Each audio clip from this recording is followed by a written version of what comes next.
Olá, meu nome é Cristina Barra, sou endocrinologista pediátrica.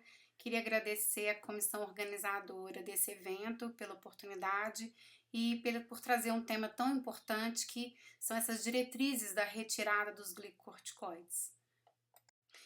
Então, a insuficiência adrenal após a retirada do glicocorticoide, ela pode ocorrer porque há um sistema de feedback negativo em que o glicocorticoide, então, exógeno, né?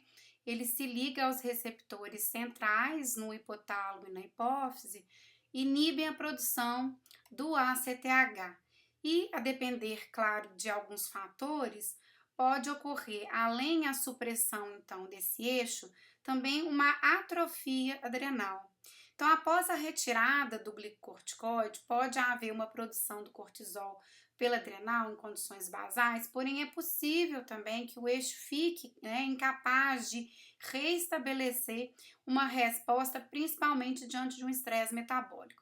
E esse costuma ser um importante cenário para uma crise adrenal, principalmente se há algum fator estressor em curso ou algo desencadeante, como uma doença, algum sangramento ou trauma.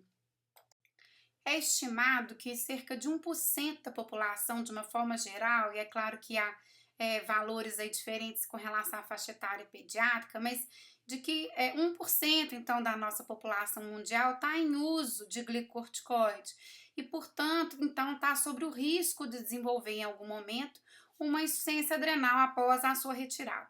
Esse risco, ele vai depender de diversos fatores, como estão sinalados aqui. Então, a potência desse glicocorticoide, se é um glico de mais alta potência, então o risco maior, né, de insuficiência adrenal após a sua retirada. A duração, então, quanto maior o tempo, maior o risco.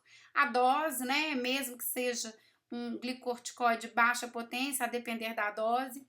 A via, se é sistêmica, né, ou local. E se tem algum medicamento, né, ou algum interferente no citocromo P450. Esse quadro modificado aqui desse autor abaixo, ele nos lembra sobre a importância de reconhecer as características dos glicocorticoides que a gente usa. Então, como, por exemplo, características como a sua potência e meia-vida. Então, os glicocorticoides sistêmicos mais usados, né, por nós são a dexametasona, a metil, a pred e a hidrocortisona. Nessa ordem, né, nós temos os mais potentes e com uma meia-vida também mais longa. Então, quando formos fazer uma programação de retirada, o ideal é utilizar o glicocorticoide de média ou de baixa potência, como a hidro, né, ou a prednisolona.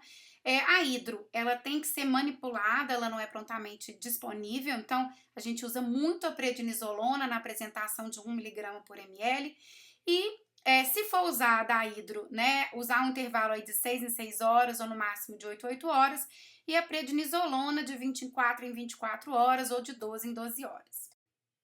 Então, ainda esse ano foi publicado pelo Guideline, né, da Sociedade Europeia de Endocrinologia Pediátrica algumas orientações seguindo aí o que a gente tem na literatura sobre a insuficiência adrenal induzida, então, pelo glicocorticoide, que é justamente essa insuficiência adrenal após retirada. O guideline nos traz algumas situações de maior risco para a insuficiência adrenal, ou seja, quando o paciente usa múltiplas formas de glicocorticoide simultaneamente, então ele usa sistêmico, ele usa inalatório, ele usa altas doses, lembrando que mesmo os tópicos, né, assim, existe um risco, tá? E o uso prolongado, é claro que né, todo uso prolongado, mas aqui ele considera, né, pacientes realmente de maior risco quando usam há mais de um ano, mesmo que sejam formulações tópicas. E quando usam, né, medicamentos que são inibidores da P450, que são fenobarbital, fenitoína, carbamazepina, etc. A orientação anterior é que se o paciente usava há menos de 10 dias do glicocorticoide, você podia fazer uma retirada abrupta, né, uma suspensão abrupta desse glico. A orientação atual foi estendida para 3 a 4 semanas, né? Quer dizer que há, né, evidências de uma segurança, mas é preciso deixar claro que essa segurança, né, a qualidade, né, dessa evidência, ela é baixa ou muito baixa, né? Então, todo paciente que tiver em retirada, né, abrupta do glicorticoide em situações agudas, como por exemplo na asma, né, o paciente tem que ser seguido, né? Então, pode ser retirado abruptamente, mas ele tem que ter um acompanhamento, uma orientação. A dose, quando for então planejada uma retirada, ela deve ser diminuída o mais rapidamente até o basal, né, que é em torno de 6 a 8 miligramas metro quadrado dia, relativo à hidrocortisona ou o próprio cortisol, né? E que abaixo desse basal é que a retirada deve ser mais lenta. Então, essa é uma recomendação geral, né, para poder realizar a retirada do glicorticoide. Uma outra questão é que os glicocorticoides sistêmicos de ação prolongada, como eu já disse, a dexametasona, né, por exemplo, devem ser trocados por corticoides de mais baixa potência e de ação menos prolongada, né, e que a gente só deve fazer essa troca, esse planejamento dessa retirada, quando não houver mais uma intenção de usar aquele glicorticoide para uma ação terapêutica. E quem conduz esse processo de retirada? Então, a orientação atual é que o processo seja guiado pelo médico que conduz o tratamento com o glico. Porém, se for optado por encaminhar ao endocrinologista pediátrico, principalmente em condições de saúde, né, assim, mais desafiadoras, ou quando a retirada prévia não foi bem sucedida e o paciente evolui com sintomas, né, de deficiência adrenal, aí sim, né, o endocrinologista pode orientar essa retirada, assumir essa retirada.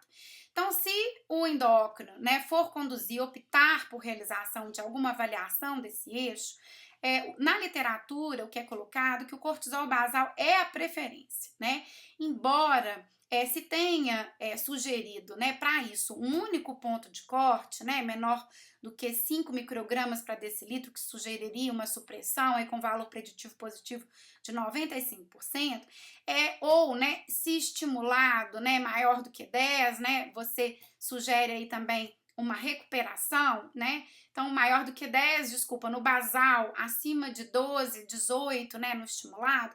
É importante a gente dizer aqui, né, que o cortisol, ele também está sujeito a variações conforme a idade, a puberdade, o uso de anticoncepcional oral. Então, esses valores de referência, eles têm que ser utilizados aí de uma forma criteriosa, né? E se for possível, né, você conhecer o valor prévio do paciente, isso deve ser, né, mais um dado além desse próprio valor de referência estabelecido pelo guideline, que é baseado na clínica de adultos. Durante o processo de retirada, então a gente deve se ater a alguns sintomas que podem sugerir, né, uma insuficiência adrenal, ou seja, aquela retirada não está sendo tolerada pelo paciente, embora sejam sintomas muito inespecíficos. Então, dor abdominal, mal-estar, irritabilidade, náusea, vômito, desidratação, choque, confusão mental e até mesmo, claro, em casos mais graves, sonolência e crises convulsivas, que é o que se constitui em uma crise adrenal. Também, né, os fatores de estresse, a gente conseguir perceber, o paciente está infectado, houve um trauma, houve um sangramento, e as alterações laboratoriais que podem ser observadas, a hiponatremia, a hipercalemia, hipoglicemia, linfocitose e eosinofilia. E como eu falei, atenção se houver a introdução de algum medicamento, né, que antes não estava presente, que são inibidores da P450. Esse slide mostra pra gente, justamente para nos lembrar sobre esse nível, essa qualidade de evidência, né? Assim, sobre essa retirada e não testar o eixo também é uma qualidade ruim, né? Assim, então são poucos ensaios que são estudos, né? Que são parecidos, tem muita heterogeneidade de amostra, né? Mas o guideline então recomenda não testar o eixo, né?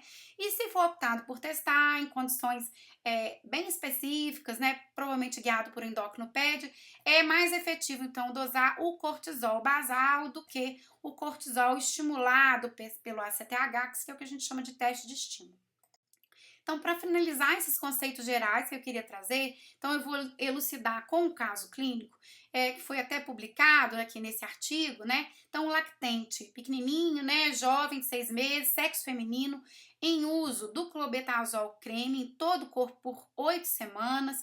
evoluindo com irritabilidade, náuseas e vômitos após a retirada abrupta. Então, é claro que aqui essas 8 semanas, muito provavelmente, foi um uso iatrogênico, né? Quer dizer, ou o paciente usando inadvertidamente, sem uma orientação, né? De todo modo, a hipótese é uma insuficiência adrenal aguda devido ao uso do glicocorticoide de alta potência, né, que é o clobetasol, numa área extensa, né, no corpo todo, e evoluindo aí com insuficiência adrenal, principalmente a esse uso prolongado e sem uma lenta retirada programada. Então, para entender esse caso, é preciso que a gente reveja. Aqui a gente tem um gráfico, né, assim, que nos mostra, então, as concentrações normais de ACTH e de cortisol no paciente que está em tratamento, quer dizer, o azul aqui né, são as concentrações normais, abaixo disso são os níveis suprimidos pelo tratamento, não é isso? Então, abaixo aqui dessa parte azul, né? E quando você faz a retirada do glicocorticoide, que é justamente aqui esse segmento, você tem você já tem uma supressão anterior, né, adrenal e de todo o eixo, e o que eu começo a ter inicialmente é uma recuperação hipofisária. Então, o que a gente vê aqui é o início de uma recuperação do ACTH, que se eleva, né, estimulando então essa glândula adrenal, porém ela demora ainda mais tempo a responder, né, e permanece ainda em supressão, mesmo com a recuperação hipofisária. E aí, com o início então da recuperação adrenal, é que a gente tem essa retomada do ritmo circadiano do cortisol. Então é importante saber o que ocorre, né, nesse período, que é esse período de recuperação do eixo. Então, o guideline, né, traz alguns parâmetros gerais, e eu tenho aqui também, né, da parte da pediatria, né, nossa referência das urgências e emergências em pediatria, que está logo aqui abaixo, mostra pra gente alguma forma, né, um pouco mais clara aqui da gente fazer a retirada, que eu queria trazer então para vocês. Então, do planejamento, né, então sugerir da gente usar a prednisolona, 1 mg por ml, porque está prontamente disponível, né? E a gente iria, né, para uma dose sistêmica, né? Então, de 10 mg metro quadrado dia, essa dose é uma dose relativa à hidrocortisona, e a gente viu, né, quais são as relações da hidro com metil, com dexa, né, com a pred. Então, vamos fazer o cálculo. Então, primeiro fazer o cálculo da superfície corporal. Então, peso vezes 4 mais 7 sobre o peso mais 90. Então, esse bebê de 10 quilos, né, tem uma superfície corporal de 0,47. E aí a gente faz uma regra de 3. Então, na primeira semana, a gente sugere uma dose mais fisiológica, né, acima da dose fisiológica ligeiramente. Então, seria 10 miligramas para 1 metro quadrado, x 0,47. Então, a dose da primeira semana seria uma dose de 4,7 miligramas, mas relativo à hidrocortisona. Como a PRED ela é 4 vezes mais potente que o cortisol, ou seja, que a própria hidrocortisona, então esse valor em miligramas, 4,7 dividido por 4, vai me dar mais ou menos 1,2 miligramas de prednisolona por dia. Então, na apresentação de 1 por ml, seria 1,2 ml de pred, que seria a dose correspondente ao basal. Nossa, mas é muito pouco, mas é isso mesmo, né? É uma dose bem pequena, e abaixo disso é que a gente tem que ter bastante cuidado, que é justamente abaixo desse basal. Então, a proposta, existem várias propostas de literatura, o que o guideline propõe, o que o nosso grupo também propõe, é uma retirada de 0,2 ml semanal, né? E suspender em torno aí de 4 semanas. É possível que esse paciente não dê conta, tenha sintomas e a gente tem que voltar, né, à dose imediatamente anterior e depois fazer uma programação de uma retirada mais lenta? Sim. Em alguns casos pode ser em meses para retirada, né, e muito mais raramente em anos. E lembrar, após a retirada, o paciente precisa ter um relatório, né, dizendo aí sobre esse processo de retirada, e que se houver algum quadro agudo, ele tiver a suspeita de insuficiência adrenal, que seja administrado a hidrocortisona, né, em dose de estresse venosa. Então, gente, é isso. Queria deixar só as bases, né, desse tema que é tão importante pra gente. E foi um prazer. Até!